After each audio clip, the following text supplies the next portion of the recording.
Assalamualaikum warahmatullahi wabarakatuh. Sahabat Eko Farming Mitra PTBS dimanapun berada, perkenalkan nama saya Jamuddin Al-Afghani. Saya adalah tenaga ahli PT Bandung Inovasi Organik yang memproduksi pupuk organik Eko Farming. Ya, jadi saat ini kita ada di ruang produksi untuk kembali menyapa para sahabat sekalian. Yang ingin saya sampaikan hari ini adalah bagaimana sih cara mencampur pupuk organik Eko Farming dengan air dalam rangka untuk pengencerannya. Nah, pada kesempatan ini saya ingin perkenalkan bahwa di depan saya ada 6 botol yang terdiri dari jenis air yang berbeda ya. Yang pertama ini adalah air mineral biasa ya, air mineral yang kemasan. Kemudian yang kedua ini air PDAM. Kemudian yang ketiga ini ada air hujan. Yang keempat ini ada air kelapa fresh, air kelapa segar. Yang kelima ini ada air kelapa yang sudah bermalam ya.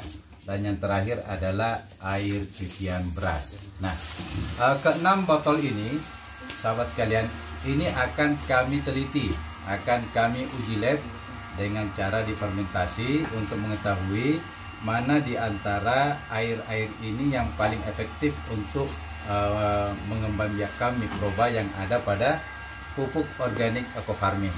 Jadi pupuk organik Eko Farming ini kelebihannya ada di mikrobanya, sehingga kita ingin tahu dengan mencampurkan air-air yang ada di hadapan saya ini, kita akan mengetahui rekomendasi terbaik air apa yang paling tepat untuk digunakan sebagai media pencampuran ya, sehingga tidak lagi simpang siur nih. Ada yang mengatakan ini yang terbaik, tapi semuanya tidak berdasarkan data hasil uji lab. Dan insya Allah kami dari PT Bio akan memfasilitasi itu sehingga nantinya tidak ada lagi kesimpang siuran. Bagaimana cara mencampurnya yang baik? Nah, mari kita ikuti proses selanjutnya.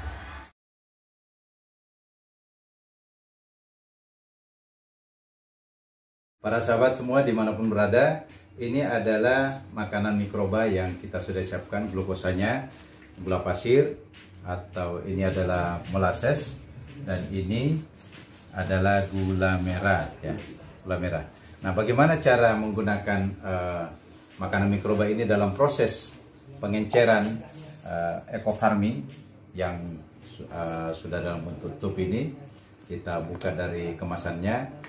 Yang pertama, siapkan dulu airnya, kemudian setelah itu kita masukkan gulanya. Nah, untuk 1 liter air, 1 liter air untuk 1 tub ini kita gunakan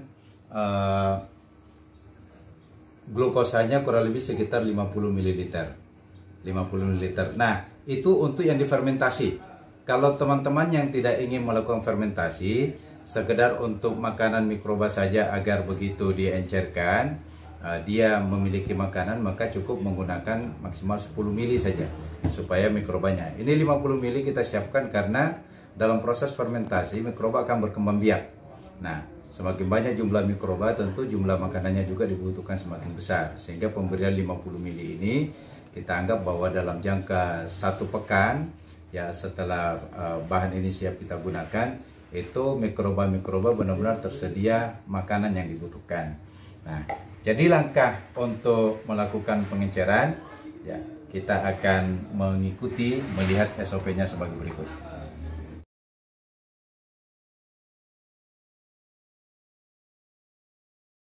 Ya, sekarang kita masuk bagaimana cara membuat biang 1 liter ya. Nah, langkah pertama, sahabat sekalian, ini kita menggunakan air kelapa ya. Langkah pertama adalah masukin dulu glukosanya. Nah, ini kita ambil molasses ya. Kita takar dengan 50 mili ya. Nah, ini sudah 50 mili ya. 50 ml. Nah, karena ini sifatnya sangat kental, otomatis dia nggak bisa kita turunkan sekaligus, maka kita encerkan ya. Kalau bisa dibantu dengan sendok. Nah, kita encerkan dulu. Ini supaya lebih mudah untuk menyatu.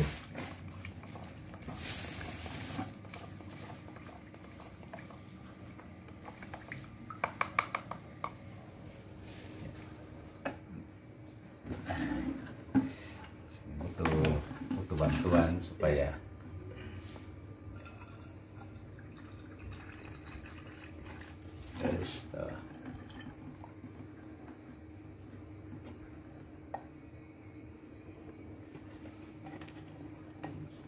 kita lupa lagi sedikit.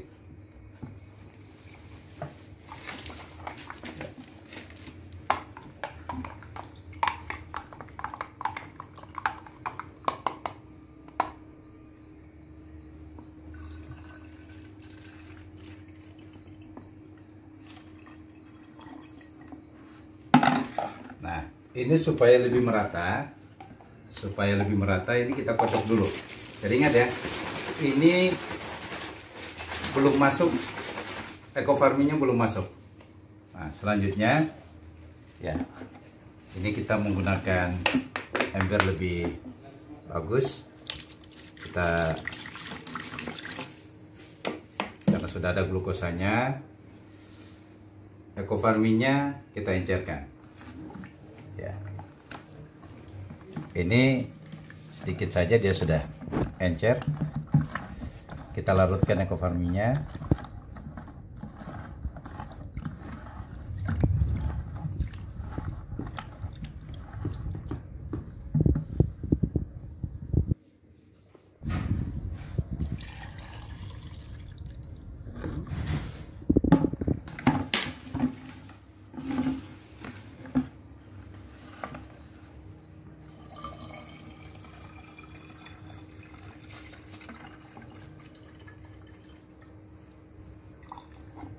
Ya, oke, ini hasilnya. Nah, selanjutnya ini kita tutup. Nah, lebih bagus lagi nanti ada plastik ya, ada plastik. Kemudian kita berikan plastik di sini baru kita tutup. Ya. Nah, setelah ditutup, ini kita simpan di tempat yang sejuk. Ya, simpan di tempat yang sejuk. Kemudian setiap hari kalau kita fermentasi, caranya buka tutupnya ya. Buka tutupnya seperti ini saja, tidak sampai dibuka ya, tidak sampai dibuka seperti ini, tapi seperti ini saja sampai gasnya keluar. Setelah itu rapatkan kembali ya. Nah, jadi ini ada plastik ya, ada plastik, ini akan mempercepat ya. Kita bisa tutup dengan plastik seperti ini ya.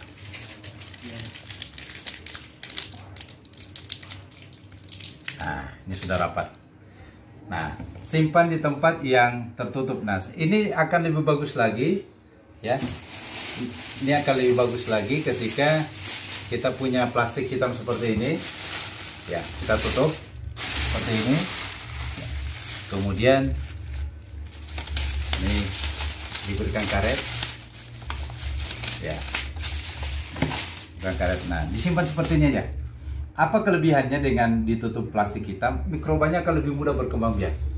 Dia akan lebih cepat. Jadi berbeda dengan kalau misalnya kita setelah membuat seperti ini lalu disimpan begitu saja ya. Itu akan berbeda hasilnya. Nah, jangan lupa tiap hari buka. Nah, ketika gasnya sudah tidak keluar lagi, biasanya butuh waktu antara 5 sampai 7 hari. Jadi waktu ini tidak bisa kita pastikan berapa sih. Nah, itu tergantung dengan cuaca. Tergantung dengan cuaca di mana kita melakukan fermentasi. Jadi biasanya semakin lembab ya, itu akan, maka proses fermentasi dia semakin lebih cepat. Nah, artinya bukan juga dalam kondisi daerah dingin ya. Ini untuk cara melakukan pencampuran atau membuat biang eco farming ya. Nah, kalau setelah ini kita sekali lagi tinggal disimpan ya. Oke, selanjutnya kita akan melakukan uji coba dengan melakukan glukosanya dari gula pasir. Nah, kemudian kita juga akan membuat dengan menggunakan glukosa dari gula merah. Kita ingin tahu di antara 3 jenis glukosa yang kita gunakan ini, mana di antaranya yang paling bagus untuk pengembangbiakan mikroba.